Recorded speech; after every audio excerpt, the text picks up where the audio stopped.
Bonjour, Pascal Quentin de Quentin Services Financiers. Aujourd'hui, je vous parle d'une étude qui a été publiée en février 2016 par le Broadband Institute qui parle de la condition économique des personnes âgées au Canada. Les chiffres m'ont interpellée, j'ai trouvé ça vraiment impressionnant. En fait, il y a la moitié des personnes au Canada entre 55 et 64 ans qui n'ont aucune somme d'accumuler dans un régime de retraite d'un employeur. Donc, c'est tout à fait normal. Évidemment, c'est pas tout le monde qui a un fonds de pension.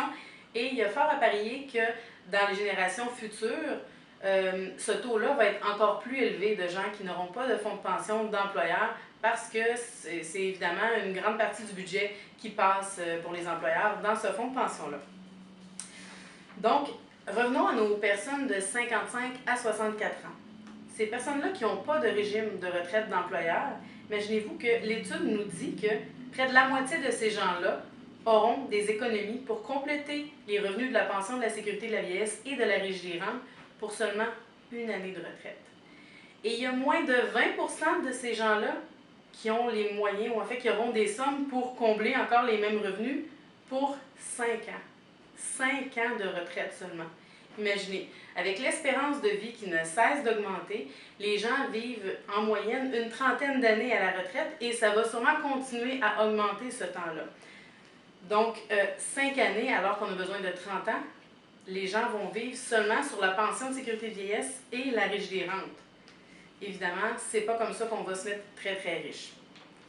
C'est des chiffres, comme je vous disais, que je trouve impressionnants et qui me font encore croire encore plus à mon travail et l'importance de mon travail de vous aider à avoir un plan.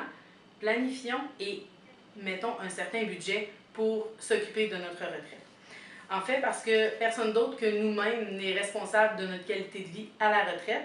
Et en fait, moi, personnellement, je refuse que ce soit le gouvernement qui décide ce que j'aurai les moyens de manger ou si j'ai les moyens de voyager quand je serai à la retraite. Donc, je ne veux pas être prise avec ce fait-là que les gouvernements me permettront ou non d'avoir une vie décente à la retraite. Chaque année, on prend tous le temps de planifier le voyage annuel, les vacances annuelles. On prend le temps de le planifier et aussi on met un budget, une partie de notre budget sur cette dépense-là. On va prendre une période, souvent dans notre vie, à quelques reprises, on va faire des rénovations sur la maison, on va le planifier avec différents intervenants, mais on va prendre du temps pour planifier ça et on va mettre un budget pour ça aussi. Même chose, quand on achète une auto, on va prendre le temps d'aller la magasiner, de les essayer, puis on va mettre un gros budget là-dessus. Mais souvent, les gens, pour leur retraite, ne prennent pas le temps. Donc, ne prendront pas le temps de venir rencontrer leur planificateur financier, faire un plan et accumuler de façon systématique, de mettre des sous de côté pour leur retraite. Je crois que les chiffres dont je vous ai parlé démontrent effectivement que c'est important.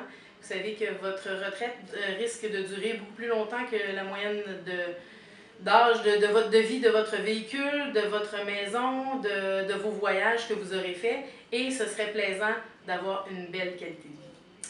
Alors, c'est un peu ce que je voulais vous partager aujourd'hui. Si vous avez des questions, vous désirez plus d'informations, ça me fera toujours plaisir de prendre rendez-vous avec vous pour en discuter. Et n'oubliez pas de nous suivre sur nos pages Facebook et LinkedIn, ainsi que de visiter notre site web au www.quentinservicesfinanciers.com. Voilà, je vous souhaite une belle fin de journée. Bye bye!